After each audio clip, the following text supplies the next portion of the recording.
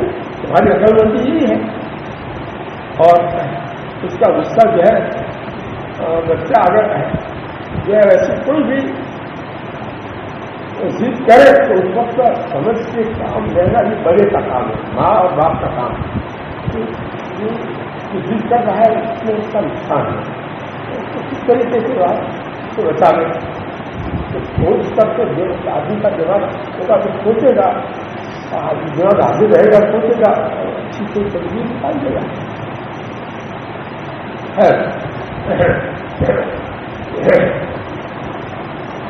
ایک صحابی اللہ کے نبی صلی اللہ علیہ وسلم سے حاضر ہوئے, انہوں نے حضرت کیا اور جس مجھے نصیحت فرما دی اور مختصر نصیحت فرما دی. اور جس کے مطلب مختصر نصیحت فرما, لمبی چوڑی نہیں, اس کے پاس وقت کم ہوگا, بعض اس آدمی کو جلدی ہوتی ہے, اس سے آدمی مختصر نصیحت کا مطالبہ کرتا ہے. ہمیں اس سے برا نہیں لگانا چاہیے, نصیحت بھی چاہتے ہیں شخص بھی لگانا,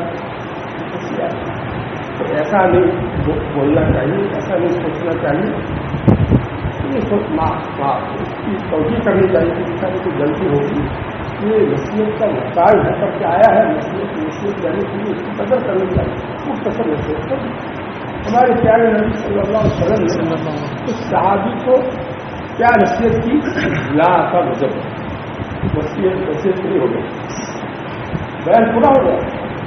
لا کا مذہب ہمارا بیان تو کم سے کم آدھا پونا گھنٹہ جب تک نہ ہو وہاں تک خدا ہی نہیں ہوتا ہے. اور وہاں ایک منٹ بھی لگا, زیادہ تر میں ایک منٹ لگا, آدھا منٹ بھی نہیں لگا, اور بیان پورا ہو گیا. اس کو کہتے ہیں کمال. ماہر جو ہوتا ہے مربی وہ جو ہے ایسا کرتا ہے مختصر نصیحت ایسی اس کے کام کی, اس کی ضرورت کی ایسی چیز ایک کی جو ہے 5 سیکنڈ میں 10 سیکنڈ میں بول لیتا ہے. اور سامنے والا قدر کرنے والا ہوتا ہے, وہ اس پر عمل کرتا ہے, تو بڑا بڑا فائدہ ہے. اس لیے بھائی ہم سب کو ہمارے پیارے نبی صلی اللہ علیہ وسلم کی ایسی بات کچھ قدر کرنی ہے. جب اس ناخلی نے بہت اہم نصیحت سنائی, اس کے اوپر فوراً دل میں جس نے طے کر لیا اور میں اب نصیحت پر عمل کروں گا, میں زندگی بھر عمل کروں گا, غصہ نہیں کروں گا. بعض وقت بیوی پر آدمی غصے ہو جاتا ہے, کام خراب ہو جاتا ہے, گھر کا ماحول خراب ہو جاتا ہے. تو دونوں میاں بیوی ایک دوسرے سے روتے رہتے ہیں, ایک دوسرے سے راحت پہنچنے کی بجائے پریشانی میں تکلیف پہنچتی ہے. یہ بھائی اپنے گھر کو کا ماحول خوشگوار, مسرت اور خوشی حاصل ہو, ایسا آپس کا محبت کا ماحول ہونا چاہیے گھر میں. بیوی شوہر کو دیکھ کر خوش ہو, شوہر بیوی کو دیکھ کر خوش ہو, بچے ماں باپ کو دیکھ کر خوش ہو, اور ماں باپ بچوں کو دیکھ کر خوش ہو. ماحول بناؤ, پینے کا مزاج بناؤ, غصہ پی جانے کا مزاج بناؤ. سنجیدگی کے ساتھ اصلاح کرنا, تربیت کرنا, یہ ہماری بھومکا ہی ہے. ہماری نبی صلی اللہ علیہ وسلم کو سمجھداری کی باتیں بھی ہے. تو اب یہ کتنی اہم نصیحت ہوئی. اللہ کے نبی صلی اللہ علیہ وسلم نے ان کو یہ بھی کہا, گناہ مت کرنا, جھوٹ مت بولنا, چوری مت کرنا. حالانکہ یہ چیز عام تھی اس زمانے میں, لیکن اللہ کے نبی صلی اللہ علیہ وسلم نے غصہ کو ہی صرف لیا نصیحت, مختصر نصیحت کرنے میں منتخب جو کیا وہ غصے یاد غصہ. غصہ کرنا بہت بڑی برائی کی بات ہے, بہت سخت برائی کی بات ہے, جس کو لوگ برائی نہیں سمجھتے. آدمی کے اندر بیماری ہو اور کا علاج نہ کرے, اس کی پرواہ نہ کرے, اس کو علاج, اس کو بیماری ہی نہ سمجھے, تو یہ بہت خطرناک ہو جائے. اس لیے اپنی روحانی بیماری بڑی خطرناک ہوتی ہے جسمانی بیماری کے مقابلے میں. جسمانی بیماری سے تو آدمی کا دنیا کا نقصان ہے, اور روحانی بیماری سے ہمیشہ ہمیں اس کی آخرت کا نقصان ہوتا ہے، بہت بھاری نقصان ہو جائے گا. ایمان خراب کرتے آپ کی آخرت کا کتنا بھاری نقصان کر رہے ہیں. اللہ تعالیٰ ہم سب کو تھوڑی بات سن کر کے عمل کرنے والا بنا دے. لمبی چوڑی باتیں کرواتے ہوئے روزہ رکھ سکتے ہیں. جب تک ہم وقت پورا نہ ہوا تو ہم کو بولنے کا پابند بنا. ارے کبھی جو 15 منٹ سے بات ختم ہو جائے تو اس کو گند میں سمجھ آج کو بہت اچھا ہوا. 15 منٹ کو بہت اہم بات کہہ دیے. آج کو یہ اہم بات کہی ہے. اگر اس میں 1 گھنٹہ بھی بیان کرتے تو کر سکتے تھے، لیکن یہ 15 منٹ کو ہی اس کو بیان کرتے اور اچھے انداز سے ان کو سمجھا دیا. ایسا سوچنا چاہیے. آپ کو جیسے پتا چلے کہ جو پڑھنا گھنٹہ کس طرح سے بولا جاتا ہے دوسرے کو تکلیف میں ڈالے. ہاں جب اللہ کی مختصر نصیحت طلب کر رہے ہیں اور وہ آپ مختصر نصیحت جس کو ڈر لگے گا لا کر کے چھٹی تو اپنا کام کرو ایسا ہو جا سکتا مزہ ہے. مزے والی زندگی کے لیے باقی سب یہ تکلیف والی باتیں ہیں. ہمارے ہم جھگڑے ہوئے ہیں.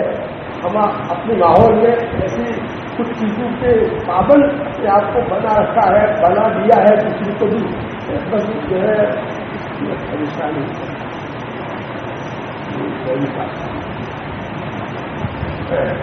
دوست میں بولوں تو مسئلہ جاؤ تو آپ کو آگے دلاؤ اس کا بولوں کہ اندر بول کر پڑھنے لگوں تو نہیں کر ٹھیک ہے. یہ غلط کی بات ہے کیا؟ غلط والا تو شاید کتاب میں سے بھیج کر کے سنایا جا رہا ہو بہت سے سنے گا وہ اور اثر لیتے ہوئے سنے گا. ہمیں کی دیر سے سنے ہر حال غصہ اللہ تعالیٰ نے ضرورت کی وجہ سے پیدا کیا ہے. انسان کے اندر ضرورت کیا ہے؟ کبھی انسان کے اوپر دشمن حملہ آور ہو یا کوئی زہریلا جانور اس کے اوپر بچنے کے لیے آ رہا ہو یا اس طرح کا کوئی اور ایسا کوئی اور موقع ہو جس میں کرنے کی ضرورت پڑتی ہے.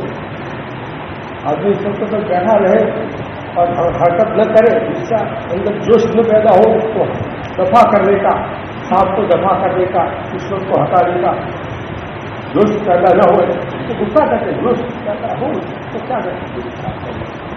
جوش پیدا اس وقت ہونا چاہیے تو اس کی جان بچ سکے گی. چلو وہ سانپ دس جائے گا تو دشمن اس کو مار ڈالے گا، اس کی زندگی ختم. تو غصہ آئے لیے اپنی زندگی کو بچانے کے لیے، غصہ آئے کے لیے اپنے دین کو بچانے کے لیے، ہمارے دین پر جو حملہ ہو رہا ہو تو ایسے ہو کر اپنے دین کو بچانے کے لیے جوش میں آدمی آئے گا اور اندر جوش آئے گا، آنکھیں نکالے گا اور جو ہے ایسا بولے گا ہم جو رہ جائے گا اس پر جو ہے حملہ نہیں کرے گا. بہرحال غصے کے موقع جو ہوتے ہیں صحیح موقع اس پر آدمی غصہ کرے تو یہ غصہ کرنا گناہ نہیں ہے بلکہ عبادت ہے. غصہ ایسے موقع پر کرنا کیا ہے؟ عبادت ہے. اپنی جان بچانے کے لیے، اپنے مال کی حفاظت کے لیے غصہ کرنا پڑے اور اس میں مر بھی ڈالے اور میرا استعمال ڈالے. شہادت کا وقت من سکتے گا پورے مال ہی اور شہید من ہوتے لگے دین ہی اور شہید. جو اپنے دین کی بچانے کے لیے مارا جائے، قتل کر دیا جائے وہ شہید ہے. جو اپنے مال کے بچانے کے لیے مال کو کیا جائے وہ شہید ہے. کتنی قسم کی جو ہے ایسے موقع ہے حدیث میں جس کے اوپر شہید ہونے کی بشارت دی ہے.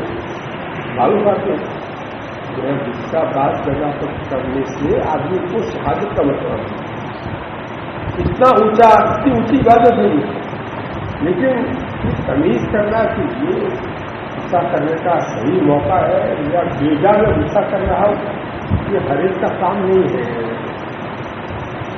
خصوصاً جو اپنی اصلاح کے لیے شروع میں آتا ہے اس کے لیے تو ضروری ہے کہ ہر حال میں وہ غصے کو کی جائے.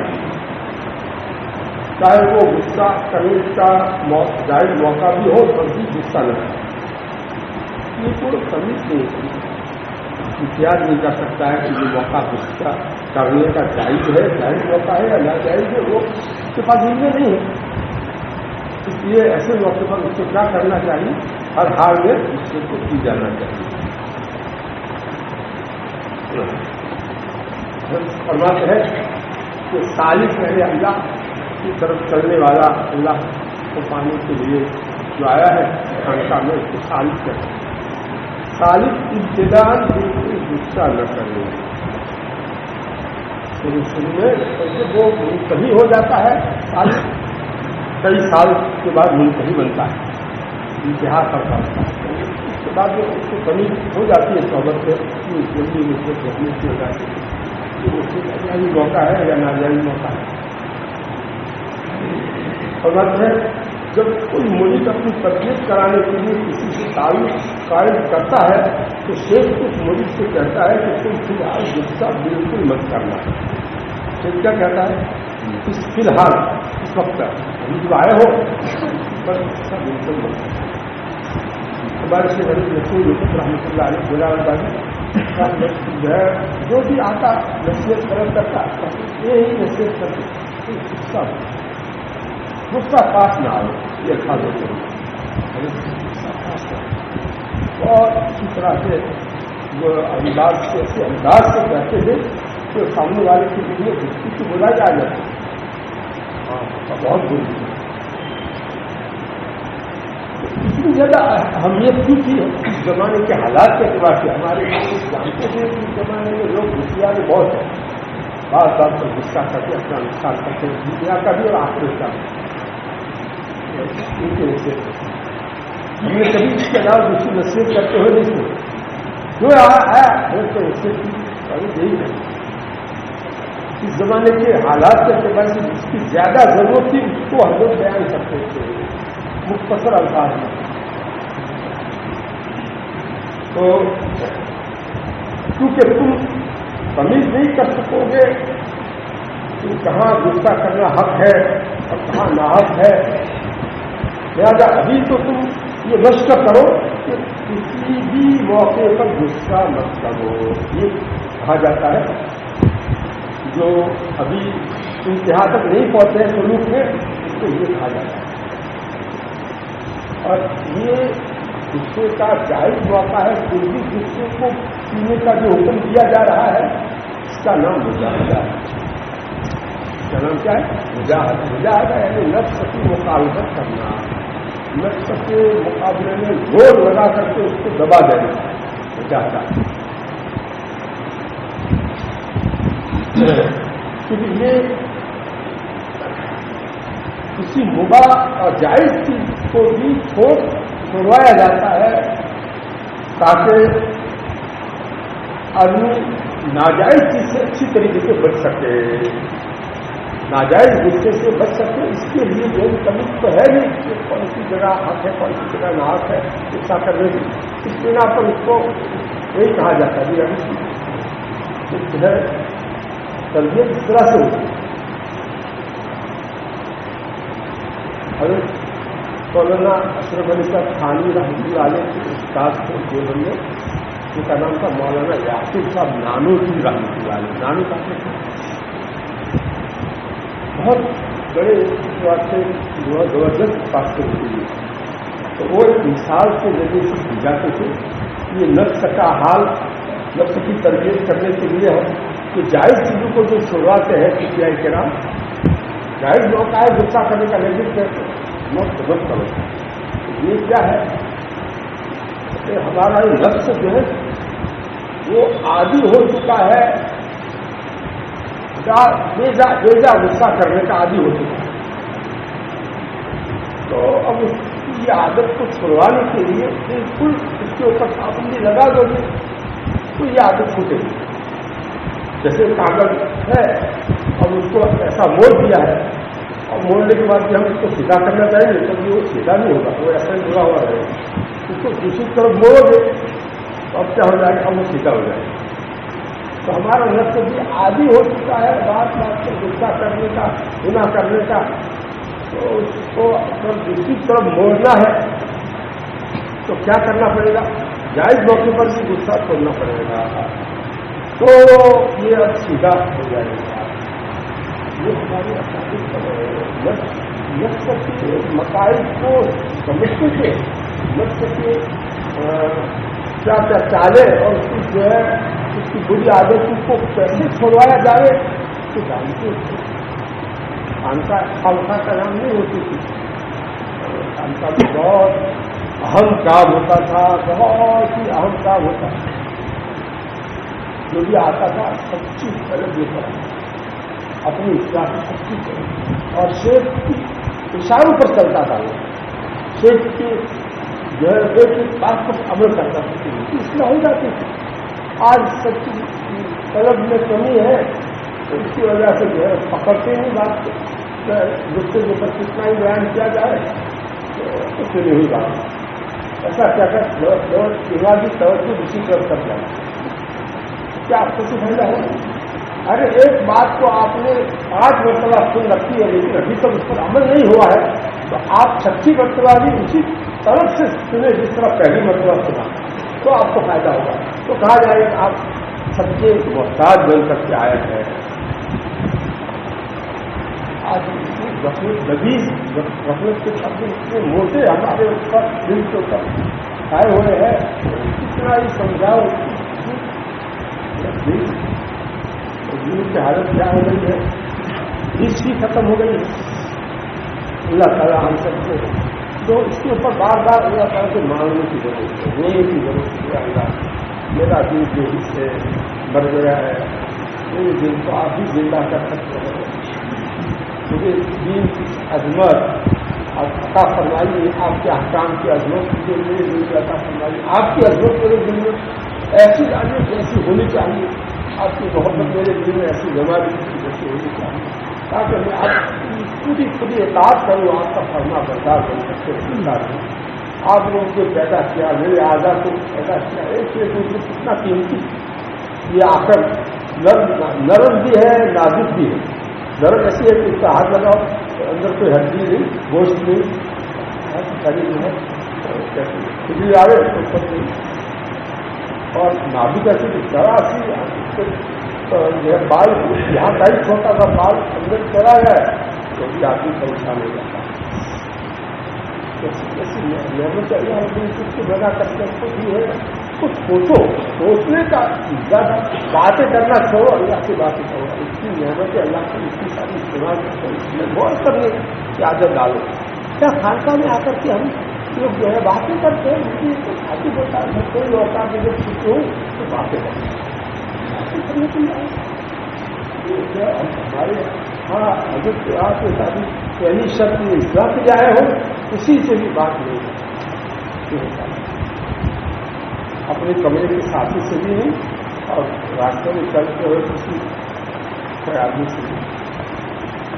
حضرت کی اس شرط پر میں ایسا عمل کرتا تھا کہ کمرے کا ساتھی بیچارہ دیندار ہے لیکن عالم نہیں ہے اور اس کو مسئلہ پوچھنا چاہتا ہے. اس میں بھی میں سوچتا کہ بولنے کو منع کیا بولوں گا جواب دوں گا، چاہے وہ مسئلہ ہی بتاؤں گا، فتویٰ ہی بتاؤں گا. لیکن تو اس کو آگے میں حضرت سے پوچھتا تھا، جو اپنے احوال لکھتا تھا کافی میں کہ کیا کروں بولوں کے لیے بولوں. حضرت کے یہاں تک پابندی تھی نہ بولنے پر کہ کمرے کے ساتھی کے ساتھ کھانا بھی مت کھاؤ، افطاری بھی مت کھاؤ، الگ الگ تاکہ باتیں نہ ہو. تاکہ زبان ہماری آج کل رویات کی فضولیات کی عادی ہو گئی ہے، جس کی وجہ سے ہم کوئی بات اثر نہیں کرتی. ہمارے دل کا ستیہ ناش ہو گیا ہے. وہ خالی رحمۃ اللہ علیہ بہت زیادہ اس کو اہمیت دیتی ہے. باتیں دل باتیں مت کرو. حدیث شریف میں ہے دل حسن اسلام میں اور مر ایک کل کو مارا یعنی اسلام کے اندر حسن کیسے پیدا ہوگا لایا نہیں چھوڑو بغیر حسن کا ہے. تو غصے کا علاج ہم سمجھنا ہے تو جس کا اتنی بری چیز ہے تو اس کا علاج کیا ہے؟ پہلا علاج مولانا حکیم الامت اشرف علی صاحب خانی رحمۃ اللہ علیہ ہے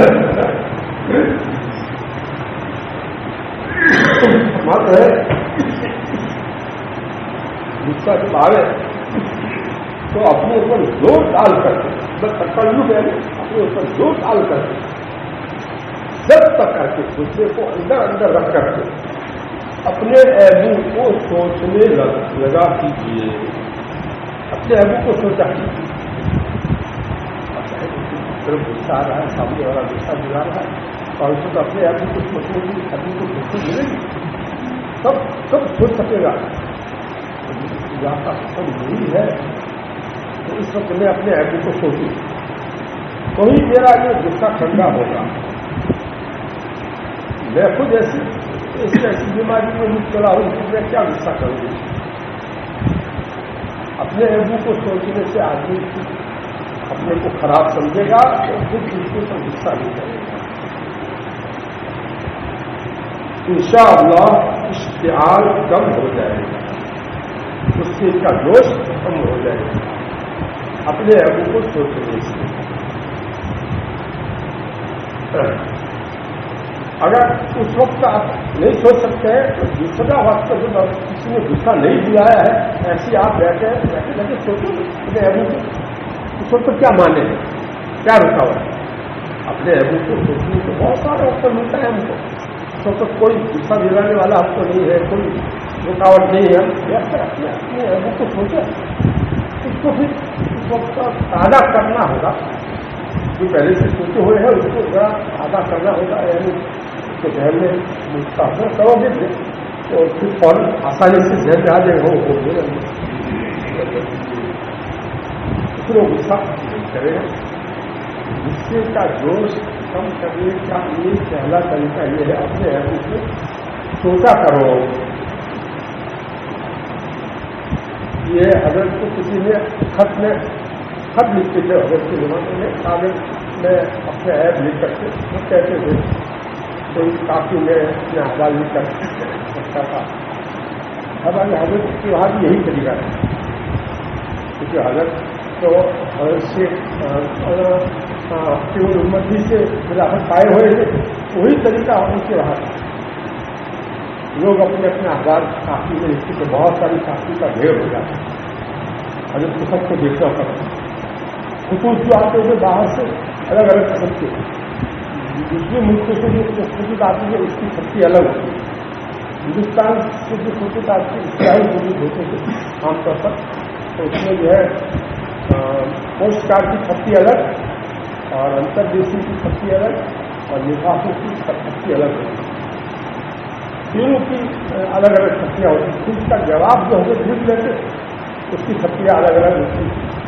اور وہ روز کے روز جو ہے نا کپال میں روانہ کرنے والا جا کر روانہ کرنا.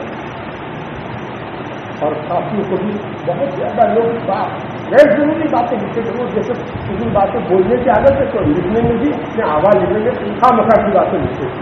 تو حضرت پریشان بہت ہوتی تھی اس کی وجہ سے. اس مرتبہ میں اپنی کافی رکھنے کے لیے گیا حضرت کے پاس, تو حضرت نے مجھے دیکھا نہیں, میں سنتا ہی نہیں تھا. وہ زیادہ خام کافی غیر ضروری باتیں ایسا حضرت کی دور سے دیکھا تو مجھے پسند دیتے اس طرح. تو حضرت نے آپ نے آپ کو نہیں کہہ رہا. سر حضرت جو ہے جانتے تھے کہ یہ آدمی ضرورت کی بات کرتا ہے اور جسے جو ہے وہ غیر ضروری باتیں بھر دیتا ہے. پورا ہی پڑھنا پڑے گا تب جا کر جواب لکھوں گی. پورا اپنی اسی میں مشغول رہتے تھے. مزید ایک ہی مجلس ہوتی تھی, اس کے علاوہ باقی اس طرح وقت حضرت کے کچھ معمولات ہوتے تھے. اس کے علاوہ رات میں 3 گھنٹے سوتے. ہم کتنے گھنٹے سوتے؟ 3 گھنٹے. دھوکہ آ جاتا تو غلط کہیں سے کہیں چلا جاتا. پتا چلتا ہے حضرت کو دین کا جو ہے طلبہ ہونے کی وجہ سے ایسا ہوا. اس لیے بھائی دیکھو, اگر اپنی آخرت اللہ کے سامنے ہمیں جانا ہے یہ بات یقینی ہے. وہاں ہم اللہ تعالیٰ ہم سے راضی ہو, ہم اللہ تعالیٰ سے انعام سے خوش ہو, ایسی کامیابی کر چاہتے ہیں. اس کے لیے یہاں اپنے دل کو بنانا, دل کی اصلاح ضروری ہے. اسی کو دوسرے الفاظ میں نفس کا تزکیہ بھی کہتے ہیں.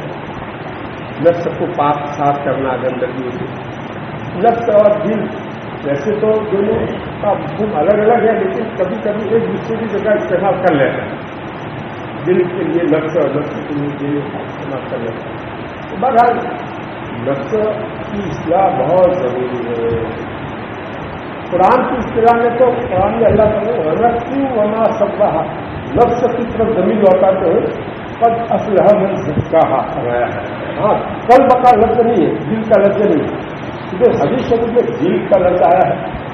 بخاری شریف کی حدیث ہے انسان کے بدن میں ہو سکتا ہے جس سے درست ہونے سے سارے آزاد سے نکلنے والے اعمال درست ہوتے ہیں, اس کے خراب ہونے سے سارے بدن کے آزاد سے نکلنے والے اعمال خراب ہو جاتے ہیں.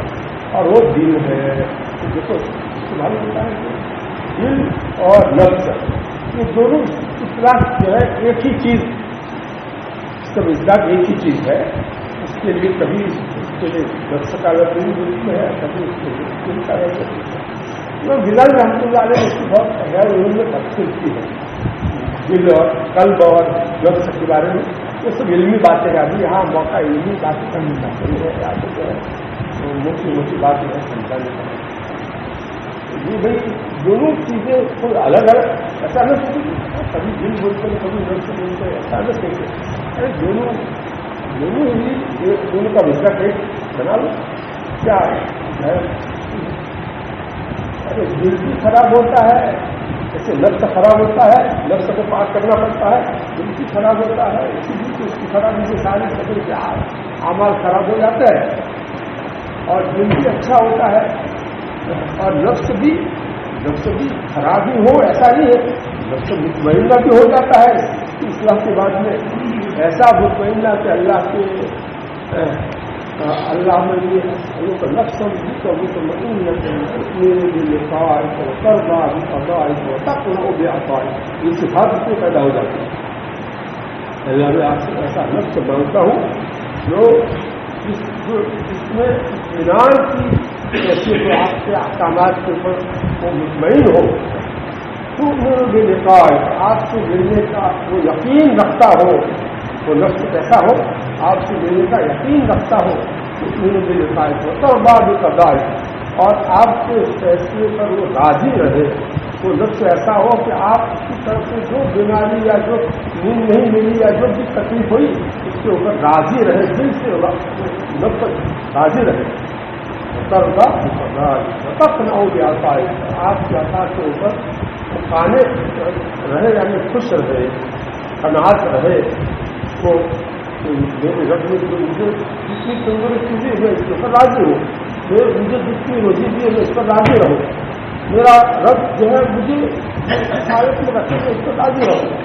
یہ ہے اللہ کے عطا کے اوپر راضی رہنا. جو فضائل ہوتا نہ ہو یہ عطائے جو دل صفات جس نفس میں ہوگی وہ نفس مطمئنہ کہلائے گا. اور نفس مطمئنہ کے بارے میں سب سے بڑی بشارت ہے خود اللہ تعالیٰ کے خطاب کے لائق وہ بن جاتا ہے. کیا تو ہم نفس مطمئنہ اللہ تعالیٰ کو خطاب کا سبب کرتے ہیں.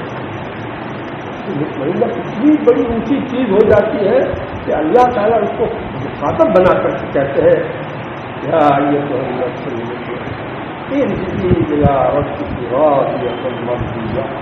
تو تیرے رب کی طرف لوٹ جا اس حال میں کہ تو بھی خوش اور اس سے تیرا رب بھی خوش.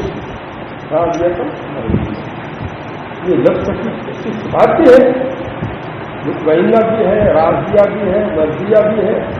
تو بہت اچھی صفات ہے نفس ہی کے اچھے صفات. اور ایک طرف نفس ہمارا مشکو یہ بھی ہے. تو نفس ہمارا مشکو ہے برائی کا بہت اچھا حکم دینے والا.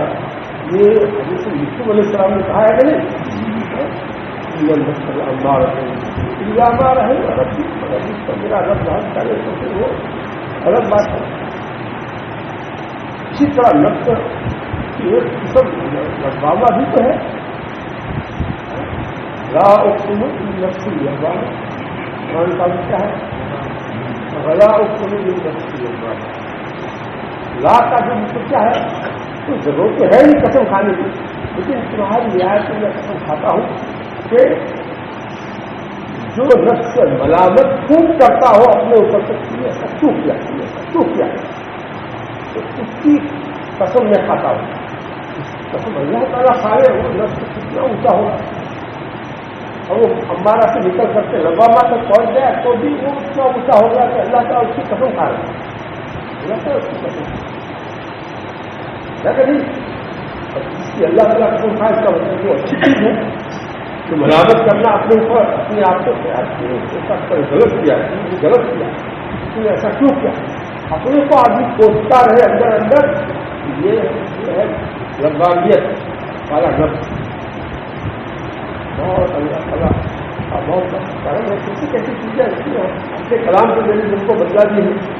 یہ نفس تمہارا کیسا ہوتا ہے، کبھی ہمارا ہوتا ہے، کبھی لبامیت کی درجے میں آ جاتا ہے، تو پھر وہ ایسا بن جاتا ہے کہ ہم اس کی قسم کھاتے ہیں. کبھی اس سے بھی آگے بڑھ کر مطمئنہ بن جاتا ہے تو ہم اس کو کتاب کا شرط دے کر کے اس کو پکارتے ہیں. او نفس مطمئنہ، کون کہہ رہے؟ خالق کائنات، او نفس مطمئنہ. تو معمولی بات اللہ تعالیٰ کے کتاب کا محل بن جائے. اللہ تعالیٰ کون ہے، اللہ کو ہم نے کہاں پہچانا ہے. اللہ تعالیٰ کو پہچاننے کی مخلوقات کا سبق پڑھو. کتاب ہی کا سبق پڑھنا کافی نہیں ہے، مخلوقات کا جو سبق بہت لمبا چوڑا پھیلا ہوا ہے اس کو پڑھا کرو. سفر میں حجر میں چلتے پھرتے آسمان کو دیکھ کر، آسمان کی چھت کو دیکھ کر، زمین کو دیکھ کر، پہاڑوں کو دیکھ کر، سمندر کو دیکھ کر، سورج کو دیکھ کر، اللہ تعالیٰ کی عزت کو آنکھوں کو دیکھ کر، کبھی اونٹ کو دیکھ کر، اللہ تعالیٰ کی چھوٹی مخلوقات کو بھی دیکھ کر بہت زیادہ ہے. اس میں اللہ کافی بھی ہے سوچ کی عادت اللہ جو ہے کا دھن کیا. ہمارے حضرت کے مجلس میں دن یہ حدیث آئی تھی، دعا آئی تھی، اللہ میں شریف کی ضرورت ہے اللہ میری نظر کو آپ قدرت والی بنا دی، سبق لینے والی بنا دی. جس پر نظر کرے تو اس سے وہ کچھ نہ کچھ سبق حاصل کرے. ایسی میرا دیکھنا ایسا بنا دیجیے. یہ جو ہم نے بھی مانگی دیکھ اللہ تعالیٰ نے ان کو یہ دولت نصیب کرنا دی. جس پر نظر پڑتی ہے تو اس سے کچھ نہ کچھ عبرت اور سبق کی بات ہم کرتے ہیں. بات بہت دور چلی جا رہی ہے، اب وقت پورا ہو رہا ہے. اور سے سنی غصے کا پہلا علاج تو یہ ہے جو آپ کو بتایا. دوسرا علاج کیا ہے؟ غصے کو قابو میں کرنے کا دوسرا علاج یہ ہے کہ مغضوب والے کو دور کر دو. جس پر غصہ آ رہا ہے اس کو اپنے پاس سے ہٹا دو. اپنا شاگرد ہے اس کو اپنے پاس سے ہٹا دو. ہاتھ میں رہنے دو، مطلب ہاتھ کرے گا اس کے اوپر ہے. وہ حضرت کے الفاظ کیا ہے؟ جس پر غصہ آئے اس کے پاس سے فوراً خود ہٹ جاوے یا اس کو اپنے پاس سے ہٹا دے جیسا موقع ہو. اگر وہ بڑا ہے اس کو نہیں ہٹا سکتے ہیں یا برابر کا ہے اس کو ہٹانا مشکل ہے تو ہٹ جاؤ وہاں سے. اور چھوٹا ہے اس کو ہٹا دو وہاں سے. اپنا بچہ ہے ہٹا دو اپنے پاس. اس پر غصہ کرو. اب تم وہاں سے ہٹ گئے کس سے غصہ کرو؟ پھر ایسے غصہ کرو. بہترین تجویز ہے اس سے تو بس سے بچنے کی کتنی کرتے ہیں. ہم لوگ ہٹتے ہی غصہ نکالتے رہتے ہیں. وہ کچھ بول رہا ہے تو ہم بھی اس سے زیادہ بول رہے ہیں. غصہ کرے اس کو بڑھانے والا کام کریں. ارے پہلے ہٹ تو صحیح، وہاں سے ہٹ جا، پھر دیکھ غصہ کر آتے کرے گا تو جنت کی بات ہو جائے گی. اس وقت جو ہے دھیان آ جائے گا. یہ علاج جو ہے اپنے پاس سے ہٹا دینا حضور پاک صلی اللہ علیہ وسلم سے ثابت ہے. جس پر غصہ آ گئے اس کو اپنے پاس سے ہٹا دینے کا جو علاج بتایا دوسرے نمبر کا حضور پاک صلی اللہ علیہ وسلم سے ثابت ہے. چنانچہ حضرت وحشی رضی اللہ عنہ جنہوں نے غزوہ احد میں اللہ کے نبی صلی اللہ علیہ وسلم کے چچا حضرت حمزہ کو بہت بری طریقے سے قتل کیا تھا. بعد میں جب وہ ایمان لے آئے تو اللہ کے نبی صلی اللہ علیہ وسلم نے ان سے کیا فرمایا تھا؟ تم میرے سامنے مت بیٹھا کرو. فرمایا تھا کہ نہیں میرے سامنے مت بیٹھا. تم کو دیکھ کر مجھے وہ منظر یاد آ جاتا ہے, غم تازہ ہو جاتا ہے چچا کا. اس کی نتیجے میں غصہ آنے کا اندیشہ ہوتا ہے. دیکھو غصہ آنے کا اندیشہ استعمال ہو تو بھی آدمی اس سے اپنے آپ کو بچانے کی فکر کرے.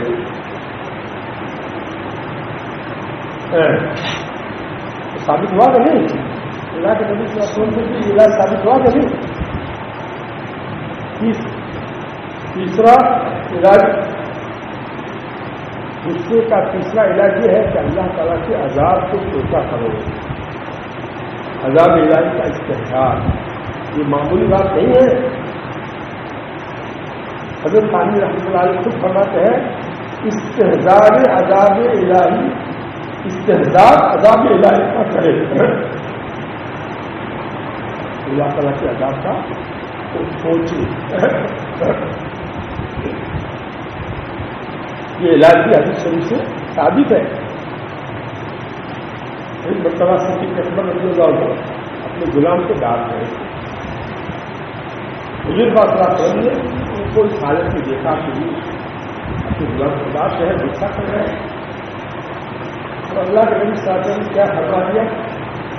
لَلَّهُ أَقْدَرُ عَلَيْكَ مِنْكَ عَلَيْهِ لَلَّهُ أَقْدَرُ عَلَيْكَ مِنْكَ عَلَيْهِ عَلَيْكَ مِنْكَ عَلَيْهِ. یعنی جتنی قدرت تمہیں اس غلام پر حاصل ہے اللہ تعالیٰ کو تم پر اس سے زیادہ قدرت حاصل ہے. تم اس غلام کو تو سزا دے رہے ہو, اگر اللہ تعالیٰ تمہیں سزا دینے پر آ جائے تو تمہارا کیا بنے گا؟ یہ یاد دلایا ہمارے نبی صاحب نے, یہ یاد دلایا یہ ہے اللہ کے عذاب کا استحصال کروانا. یہ ایک علاج ہوا کس کا؟ غصے کو اپنے قابو میں کرنے کا. اللہ تعالیٰ کے عذاب کو سوچنے سے غصے میں کمی واقع ہو جاتی ہے اور روز غصے کا ٹھنڈا کر جاتا ہے. آگے حضرت تعالیٰ نے بتایا کہ اپنے گناہوں کو یاد کر کے استغفار کی کثرت کرنے لگے. اپنے گناہوں کو زندگی ہونے کے بالغ ہونے کے بعد سے آج تک کیسے گناہ کیے اس کا عذاب پوچھے گا تو اللہ تعالیٰ سے معافی مانگے گا تو اس کی وجہ سے غصے کا بوجھ ٹھنڈا ہو جائے. تو اسی پہلے علاج کا حصہ ہے جو اوپر بیان کیا گیا کہ اپنے عہد کو سوچا کریں اور استغفار کریں. بہرحال حضرت ملفوظ میں غصے کے 3 علاج بیان کروائے ہیں. اگر کوئی شخص غصے کے وقت ان پر عمل کرے تو انشاءاللہ وہ غصہ اس کے لیے موجود نہیں ہوگا, غصے کا نقصان اس کو نہیں ہوگا. اللہ تعالیٰ ہم سب کچھ عمل کرنے کی کوشش کرتا ہے. آمین. تو آخر دعوانا ان الحمد للہ.